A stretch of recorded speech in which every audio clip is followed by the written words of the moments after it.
so effortless and elegant. 17-year-old Morgan Soa and 21-year-old David Leenan dance in such a way you forget they're on ice. But that's what happens when you find something you love and dedicate your life to doing it perfectly. For Morgan, her love of skating began at the age of 5 when she took a beginner's class.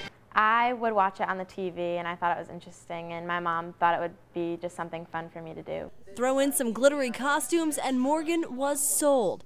But no one ever imagined 12 years later, this Lincoln High School junior would be medaling at the national level, possibly international, and maybe, just maybe, have a shot at the Olympics someday. Our main focus right now is national since it's coming up so soon, but it's definitely out there in the future. She's on the right track to get there, putting in countless hours on the ice at an elite rink in Boston. I practice 5 days a week, Monday through Friday. I skate 3 sessions and then I work out after that. Each session is about 50 minutes. Then there's the ride back home where it's back to reality. It could take me 2.5 hours to get home. So then I just have to eat dinner and fit in my homework and then do it all again the next day. It's a sacrifice, no doubt. Morgan attends school only half day and gives up time with friends, but she says performing on the ice makes it worth it. It's what she was born to do. I did a lot of different other activities when I was younger, and skating stuck, and I just had no idea that I'd end up going this far. The police had wondered if, did you take off somewhere or need to get away, and that wasn't the case. He just never did that. And when 49-year-old Alan Furtado didn't return home Sunday, his family got concerned. 1, 2, 3 days passed and still nothing. Meanwhile, the search continues in Warwick for a missing man. Have you seen his photo and light brown Subaru wagon were seen on ABC6, a plea for any information.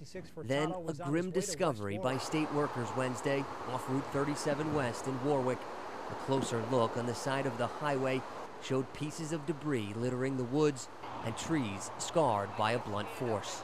Furtado's Subaru came to a rest at the bottom of this ravine. His body was found just a short distance away.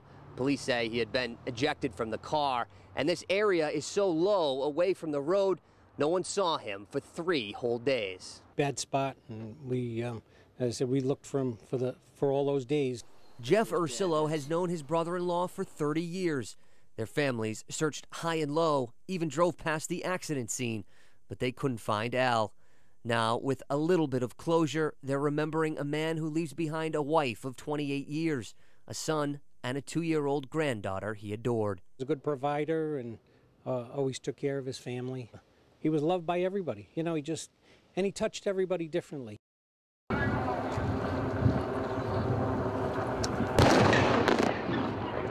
The sonic boom trailing the magnificent sight on the New Bedford waterfront Friday night as more than 100 hand grenades are blown up. That's a huge and significant number of ordnance to be dredged up at one time. These military-grade weapons were sucked up from the ocean floor off the coast of New Jersey with the clam catch, packed in these crates and shipped off to the Fairtide Shellfish Company in New Bedford. When they come in, the cages are full of clams. There's rocks in it, there's seaweed, there's fish, there's a lot of different things in the cage. Even grenades, that's not unusual. What was unique was stumbling across dozens of live grenades while sorting through the cages Friday afternoon. And they were actually in cases and they had the pins on them. So the employees got out and the State Police bomb squad rushed in along with the U.S. Navy, who very carefully transported the grenades to the hurricane barrier for the explosion. And this is what started the problem. This is the Zamboni that caught fire inside the hockey rink. You can see the damage to the Zamboni. The rink itself had a lot of smoke damage, but tonight it's been cleaned up. For the first time in 10 days, the sounds of skates, sticks, and slap shots echo through the Thayer Arena in Warwick. The rink was shut down after this Zamboni caught fire as it was cleaning the ice. The rink required an extensive cleanup job that left hundreds of skaters with no place to practice or play. It has been very tough, especially at the start of the season. There's a lot going on here, and to lose a rink, when we only have 2 available, it's been murder schedule-wise. But now smoke damage in the building has been fixed, and players from leagues such as Warwick Junior Hockey are back on the ice. Everything's new. The Ice feels good. It's all new paints and everything looks nice. In fact, the league's director can't believe the city got the rink reopened so fast. I came by quite a bit. There was constantly people here working. They went out, they got the right people to do it, and they got it done. It's incredible. They did a great job. Insurance should pay for the repairs to the building and for a new Zamboni. This one, as you might imagine, is a total loss. Luckily, though, they do have a backup here. Live in Warwick, Tom Langford, ABC 6 News. ABC 6 reporter Erica Ritchie is live in Providence with the breaking news. Erica, what can you tell us? Well, Allison, I can tell you that right now it does not look good for Counselor Hassett. He is in critical condition at Rhode Island Hospital. We're told that surgeons are working on him right now, but it doesn't look that good. He was crossing the street at Atwells Avenue here in this crosswalk. We're told by police just before 9 o'clock when a car came up Federal Hill from Eagle Square, hit him, and then took off. Now, police tell me. Wednesday morning, Kim Umet went to Baxter's Jewelry on Jefferson Boulevard to exchange her Pandora bracelet and saw this. Looks like it was shot up, huh? Kicked in. Looks scary, violent. Around 2 this morning, Warwick police tell us 4 suspects busted in and stole whatever they could. Little do the suspects know the cameras were recording at that time. Paul Messerlane is the owner. Somebody smashed the door of a jewelry store. You know what I mean? That's kind of crazy to do that. It's not a normal occurrence. Smash and grab type robberies or larcenies are not uncommon. This being a jewelry store, a little more, you know, an intense crime. Messerlane tells us the family-owned business has been around since 1960, and the last time someone robbed the fine jewelry store was 25 years ago. I have no idea why they did it. I have no idea what motivates somebody to do anything like that. It's kind of scary. It's after Christmas, too. You think this would have happened before Christmas. Luckily, no one was hurt. Right now, police are trying to look at surveillance video, but they tell us they can barely make anything out because the video is so grainy. If you have any information, you're asked to call Warwick Police. In Warwick, Malini Basu, ABC 6 News. January 1929, my grandfather came over here to escape the genocide in Armenia. And he opened up this business. He couldn't speak English too well. He had to learn the language.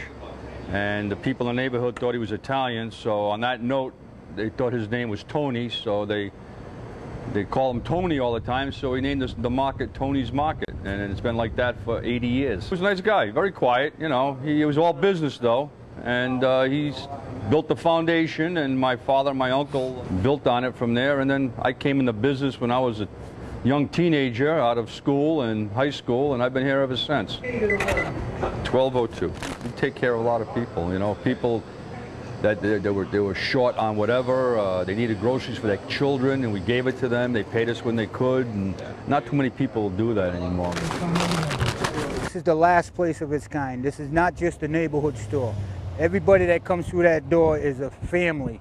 It's a family store. You come in here, you have fun, you know everybody, you get along with everybody, and now it's gone. Been trying to stay, you know, and make it happen, but you know, this past year with the way the world is, it's really squeezed a lot of people, not just myself, but I know a lot of business that have gone out of business. Neighborhoods change, you know, people have moved out, and there's a lot more stores, a lot more competition, and it's got to the point where you can't buy stuff as cheap as other stores. You know, they sell stuff retail cheaper than what you can buy stuff wholesale, and that kind of, it's tough to compete with that. It's going to be missed, sadly missed. Thank you. I'd like to thank all the customers throughout the years that have supported us. We thank everybody from the bottom of our hearts, really. They made this all happen for 80 years.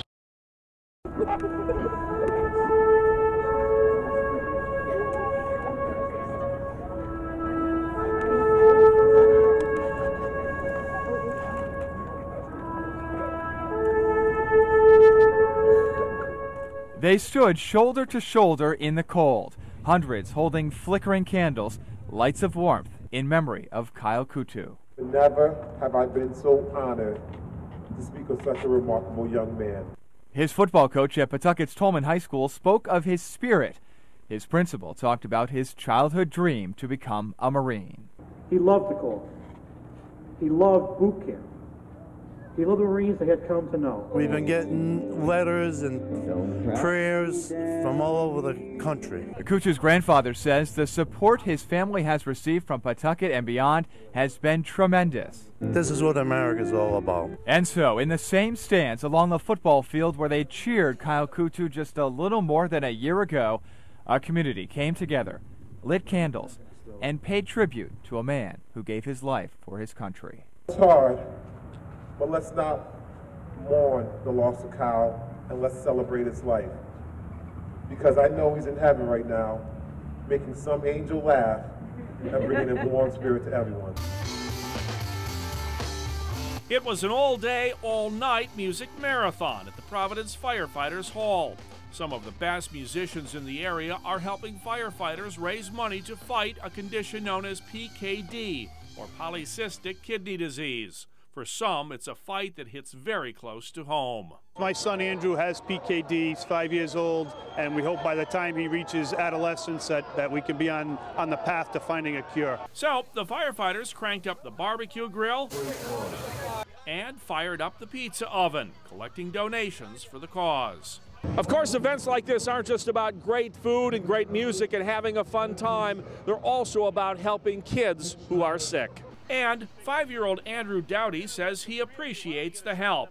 Yeah, much better than I was having at my last year. In fact, Andrew's feeling so good he joined his pals for a night of fun in the bounce house, appreciating what everyone is trying to do for him and 2,000 other Rhode Islanders with PKD. His dad, a firefighter, is touched.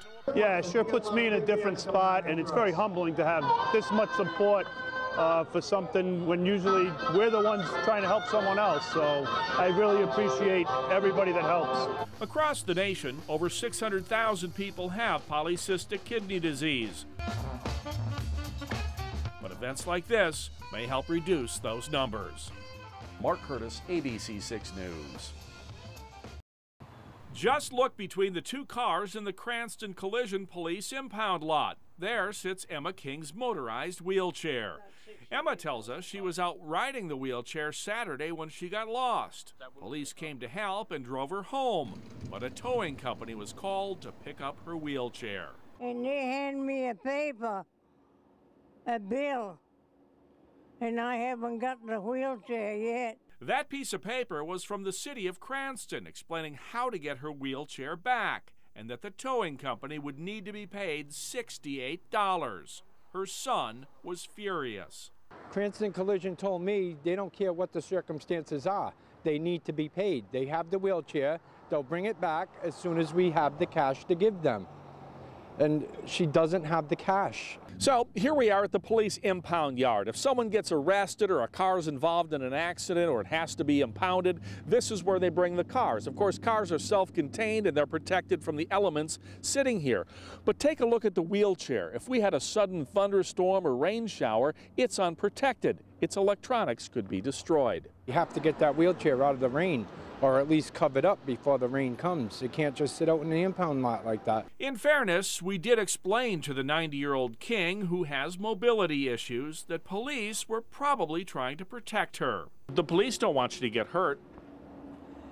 Well, the police, if they would have let me gone by, they're Well, shortly after hearing her story, ABC 6 gets action. Cranston Mayor Alan Fung's office tells ABC 6 it is not standard procedure to impound a wheelchair or charge the owners a fee to get one back. A spokeswoman says arrangements are being made to return Mrs. King's wheelchair at no charge, and they are just glad she's okay. In Providence, Mark Curtis, ABC 6 News.